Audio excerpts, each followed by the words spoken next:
So ఈ case గురించి పంచాయతీ ఎన్నికలకు లైన్ క్లియర్, ఈ దశలో స్టే విధించలేమని స్పష్టీకరణ, తామే ఎలక్షన్స్ పెట్టాలని స్టే ఎలా విధిస్తామని చెప్పి పిటిషనర్ ప్రశ్నించింది ధర్మాసనం. అంటే ఈ ఎలక్షన్స్ ఆపాలి అని చెప్పి వీళ్ళు కొంతమంది కోర్టుకు వెళ్ళారండి.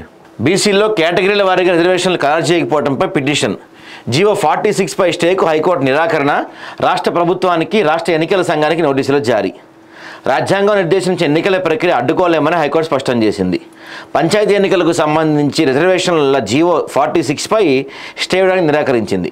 ఒక్కసారి ఎన్నికల ప్రక్రియ మొదలై నోటిఫికేషన్ జారీ అయిన తర్వాత అందులో జోక్యం చేసుకోలేమని సుప్రీంకోర్టు కూడా ఎట్టి పరిస్థితుల్లోనూ ఎన్నికలు అడ్డుకోలేదని చెప్పిన విషయాన్ని గుర్తు చేసింది. దీంతో మొత్తం రిజర్వేషన్లు 50% లోపు ఉండేలా రాష్ట్ర ప్రభుత్వం జారీ చేసిన తాజా జీవోకు అడ్డంకులు తొలగినట్లయింది.